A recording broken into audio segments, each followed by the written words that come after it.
Hello नमस्कार साथियों। उम्मीद है दोस्तों आप अच्छे से होंगे और अच्छे से अपनी पढ़ाई कर रहे होंगे। दोस्तों आज वीएनएस की क्लास नंबर है थर्ड। वीएनएस की क्लास नंबर है थर्ड, जिसमें दोस्तों आइए जानते हैं कि अध्याय नंबर 2 से लेकर अध्याय नंबर 3 को भी हम समाप्त करेंगे। और दोस्तों अभी तक आपने हमारे पीछे की 2 क्लासें नहीं देखी हैं तो आप उन्हें जाकर देख सकते हैं। दोस्तों 2 क्लासें मैं आपको करा चुका हूँ, पार्ट नंबर फर्स्ट और पार्ट नंबर सेकंड, जिसमें मैंने आपको बताया था कि कितने सेक्शन न्यू ऐड किए गए, न्यू ऐड हुए हैं और दोस्तों हमारी परिभाषाएं कितनी हैं, परिभाषाओं के बारे में बताया था जो सेक्शन नंबर 2 में है, सेक्शन नंबर 2 में है। तो आप उन्हें आकर देख सकते हैं। आइए दोस्तों क्लास स्टार्ट करते हैं, क्लास नंबर थर्ड। दोस्तों आज हम लोग जानेंगे कि अध्याय नंबर 2 से, अध्याय नंबर 2 मैंने थोड़ा थोड़ा से आपको बता दिया था, लेकिन आज फिर आपको बता देते हैं कि अध्याय नंबर 2 में दंड के विषय में बात करता है। अध्याय 2 दंड के विषय में बात करता है। इसमें सेक्शन 4 से लेकर 13 तक है। इसमें सेक्शन 4 से लेकर 13 तक बात करेगा। सेक्शन नंबर 4 में कहेगा दंडों के प्रकार। ये दंडों के प्रकार बताता है। सेक्शन नंबर 4 दंडों के प्रकार बताता है। दंड कितने प्रकार के होते हैं? तो दंड 6 प्रकार के होते हैं। कितने प्रकार के होते हैं? दंड 6 प्रकार के होते हैं। आइए जान लेते हैं कौन कौन से प्रकार हैं। तो आइए जान लेते हैं कि प्रकार कौन कौन से हैं। तो नंबर एक दोस्तों है मृत्युदंड। मृत्युदंड मतलब इसमें मुल्यन को मृत्युदंड दिया जाएगा। मृत्युदंड मतलब फांसी दी जा सकती है या मतलब किसी प्रकार का मृत्युदंड दिया जा सकता है। उसका बाद आजीवन कारावास, जब तक जीवन है तब तक, जब तक जीवन है तब तक आप जेल में ही रहोगे, वहीं आपको डाला माने। इसके बाद कारावास। कारावास 2 प्रकार का होता है, एक कठिन कारावास, एक सादा कारावास। सादा कारावास में क्या होता है कि आप जाइएगा और आराम से वहां लेटे रहिएगा और वहां सजा काटेगा। और कठिन कारावास का होता है कि आप पे वो लोग वहां कार्य कराएंगे, काम कराएंगे, बहुत ही ज्यादा काम कराएंगे और जैसे ब्लैक कोठरी में बंद कर देंगे या ये इधर उधर अकेला रखेंगे, तो इसे बोलते हैं कठिन कारावास। इसके बाद नंबर 4 है संपत्ति की जब्ती। इसे बोलते हैं दोस्तों कुड़की। क्या बोलते हैं? कुड़की। कुड़की इसे बोलते हैं कुड़की। इसे क्या बोलते हैं? कुड़की बोलते हैं। कुड़की संपत्ति की जब्त कर लेना। इसके बाद नंबर 5 पे जुर्माना, कुछ जुर्माना लगा देना, 2-4 लाख 5 लाख जुर्माना लगा देना। इसके बाद 6 नंबर पे आएगा सामुदायिक सेवा। सामुदायिक सेवा का मतलब है जैसे तुम्हें समाज में शौचालय साफ करवाना, शौचालय साफ करवाना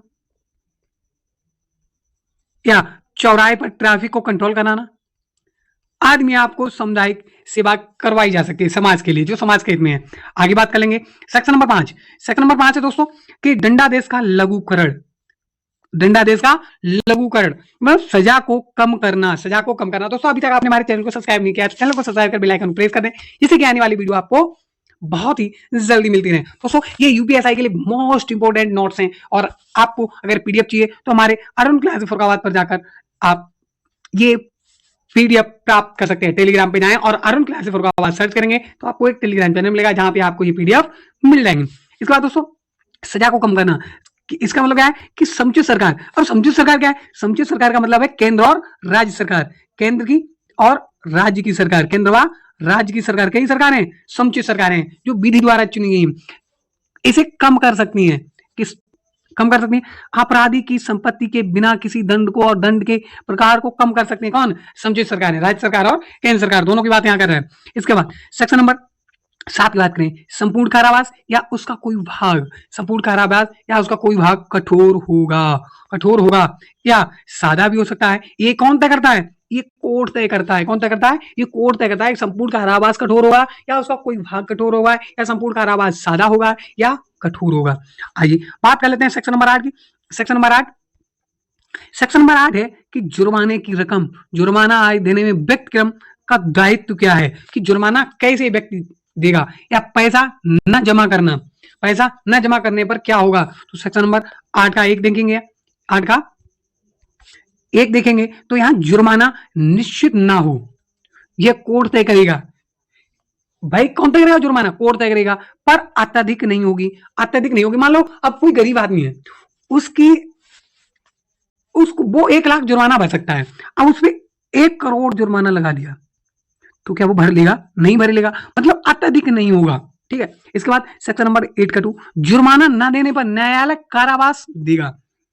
मतलब मान लो जो मूल कारावास की सजा है वो उससे अलग होगा। जैसे जुर्माना तुम पे 1 लाख तय किया गया, तुमने नहीं भरा तो उसके अलावा तो कोर्ट तुम्हें उसके अलावा कोई सजा सुना सकता है जो कि उस सजा से अलग होगा, जो कि उस सजा से अलग होगा जो मूल सजा दी गई है, जो मूल सजा दी गई है उससे अलग होगा, मूल सजा से कैसा होगा, अलग होगा।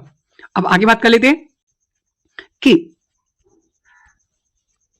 सेक्शन नंबर 8 का 3, जो मूल कारावास का 1/4 होगी और सजा अगर जुर्माना नहीं भरेगा तो।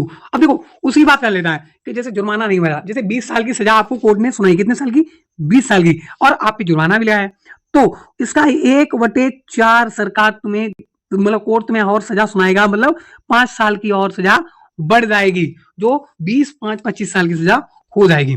आगे बात कर लेते हैं 8 का 4, मतलब 8 का 4, 8 का 4, 8 के 4 की बात करेंगे कि जुर्माना न देने या सामुदायिक सेवा में व्यक्तिगत हुआ तो जेल कोर्ट तय करेगा, मतलब जुर्माना नहीं दिया, सामुदायिक सेवा भी नहीं की तो ये कोर्ट तय करेगा। सेक्शन नंबर 8, जब जुर्माना 5,000 से कम हो तो जेल 2 माह, और जब जुर्माना 10,000 से कम हो तो जेल 4 माह, और अन्य में 1 साल तक की सजा हो सकती है।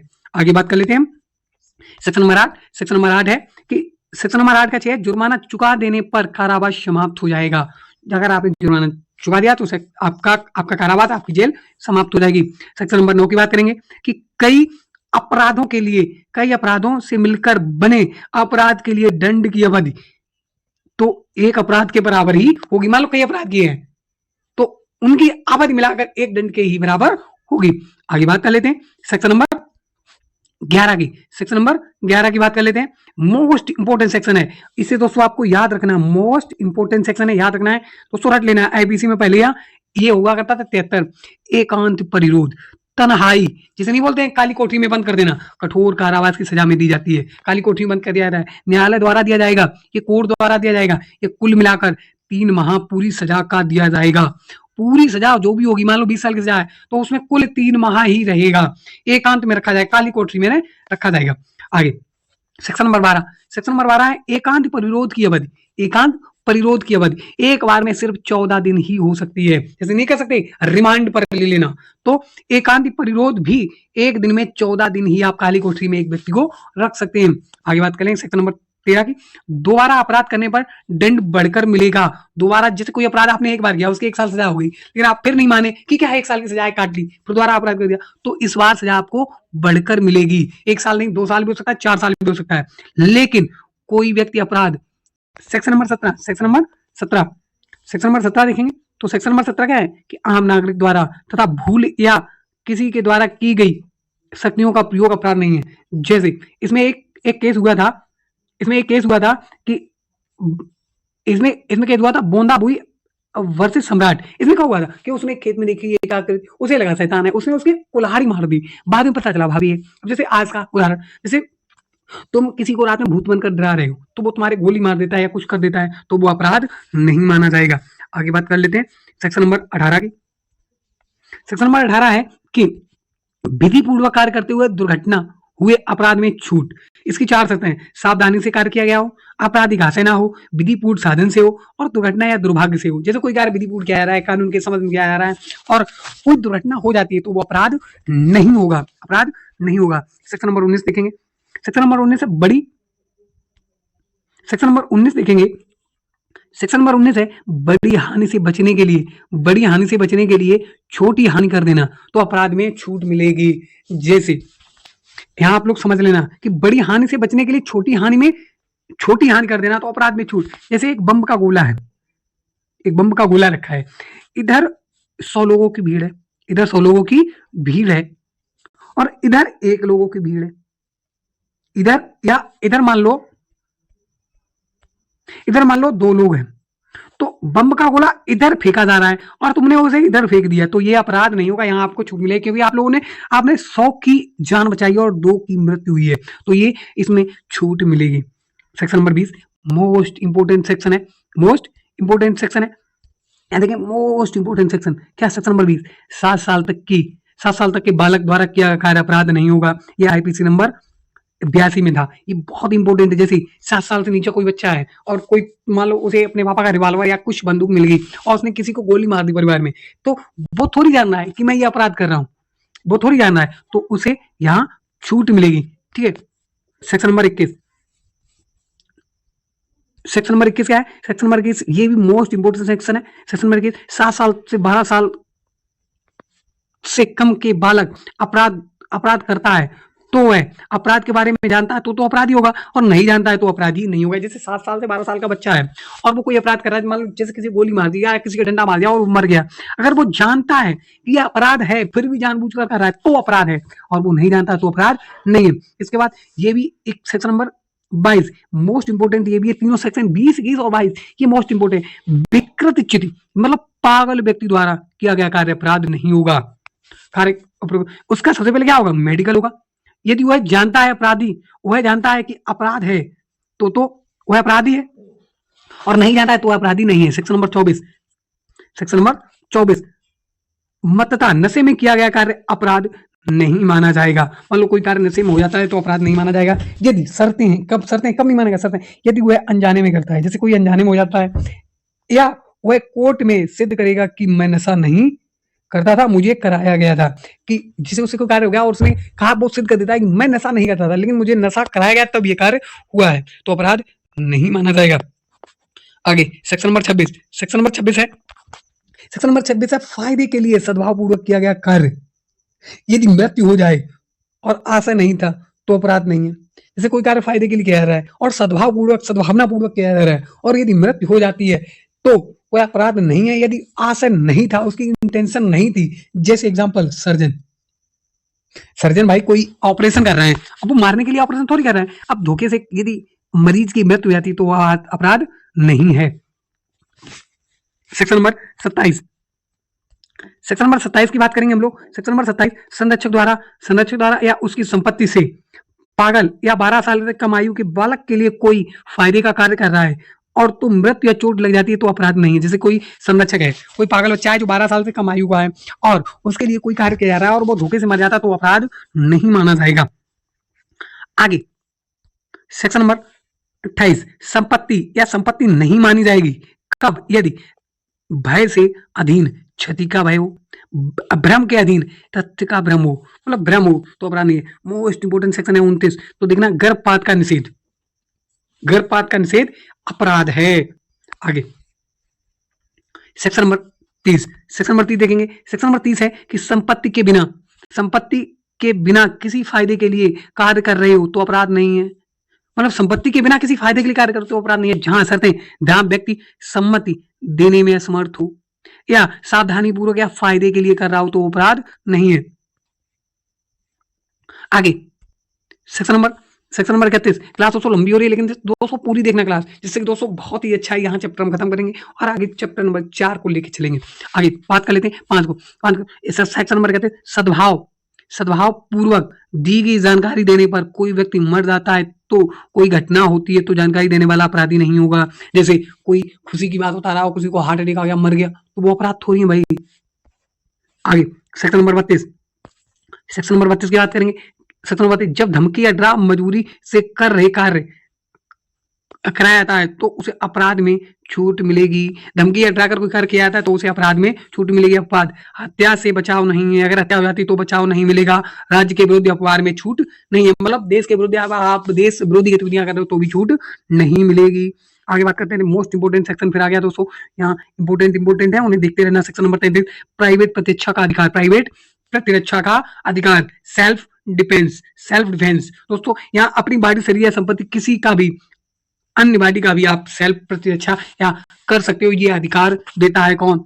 बीएनएस की सेक्शन नंबर 33 धारा।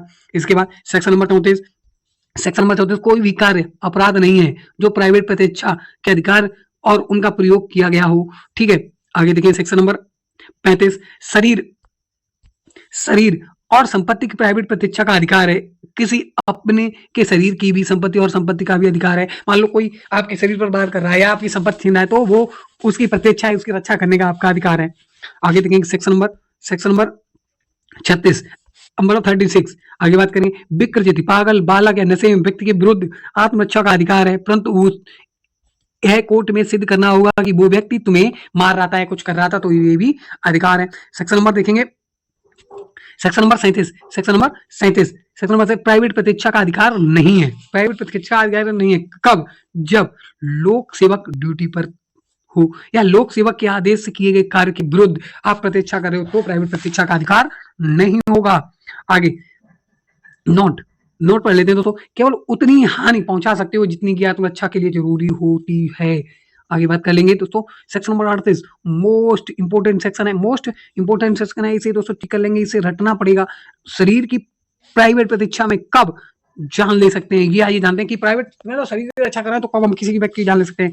अपनी मृत्यु की आशंका पर, जब तुम्हें अपनी मृत्यु का भय हो कि मेरी मृत्यु हो सकती है तो आप सामने वाले की मृत्यु कर सकते हो। घोर उपाहति या गंभीर चोट की आशंका पर, जैसे गंभीर चोट, कोई तुम्हें पैर हाथ तोड़ रहा है तो उस व्यक्ति सामने वाले व्यक्ति को तुम जान ले सकते हो या डेट कर सकते हो। रेप के आशय से, जब कोई किसी लड़की के रेप के आशय, मान लो रेप की संशय है कि रेप होने ही वाला है, मेरा रेप होगा ही होगा, तो आप उस व्यक्ति की जान ले सकते हो। या सेक्शन नंबर 4 देखेंगे अपहरण व्यपहरण के आशय से, मान लो कोई किसी किडनैपिंग कर रहा है तो आप उसकी जान ले सकते हो। या एसिड अटैक फेंकने के प्रयास में, कोई आप एसिड अटैक फेंकना सकता है तो आप अपनी प्रतीक्षा में उसकी जान ले सकते हो। आगे बात कर ले, परंतु ये सब क्या होगा, कोर्ट में सिद्ध करना होगा। क्या करना होगा, कोर्ट में सिद्ध करना होगा, सभी बातें। आगे बात कर लेते हैं सेक्शन नंबर 40। सेक्शन नंबर 40 देखेंगे। सेक्शन नंबर 40 है कि प्राइवेट प्रतीक्षा की समय अवधि कब से कब तक होती है। कब से कब तक होगी, प्रारंभ जब अपराध करने का प्रयत्न या धमकी से शरीर के संकट की आशंका पैदा होती है। जब आपको प्रयत्न या धमकी से आपको आशंका हो रही है अब ये कर देगा तो आप, और कब तक कब तक कब तक, जब तक आशंका बनी रहेगी, जब तक खतरा बने रहेगा तब तक आप अपनी प्राइवेट प्रतीक्षा कर सकते हो। आगे बात करते हैं सेक्शन नंबर 41। सेक्शन नंबर 41 संपत्ति की प्राइवेट प्रतीक्षा में मृत्यु या जान तक ले सकते हैं। कब, जब लूट हो, रात्रि में गृह वेदन हो, मान लो कोई रात में घुसा है तो आपकी उसकी जान ले सकते हो। या चोरी रिष्टि या गृह अत्याचार या मृत्यु या गंभीर चोट का भी डर हो सकता है तो आप प्राइवेट प्रतीक्षा में उसकी जान ले सकते हो। सेक्शन नंबर 43 देखेंगे। सेक्शन नंबर 43 है कि संपत्ति के प्राइवेट प्रतिष्ठा के अधिकार का प्रारंभ होना या बने रहना संपत्ति के खतरे की स्थिति में ये होता है। आगे बात कर लेते हैं सेक्शन नंबर, दोस्तों आज क्लास यहीं तक रखते हैं। दोस्तों अगर क्लास अच्छी लगी हो तो चैनल को सब्सक्राइब कर वीडियो को शेयर कर दें और जय हिंद जय हिंद जय भारत। जय हिंद जय भारत। मिलते हैं अगली क्लास में।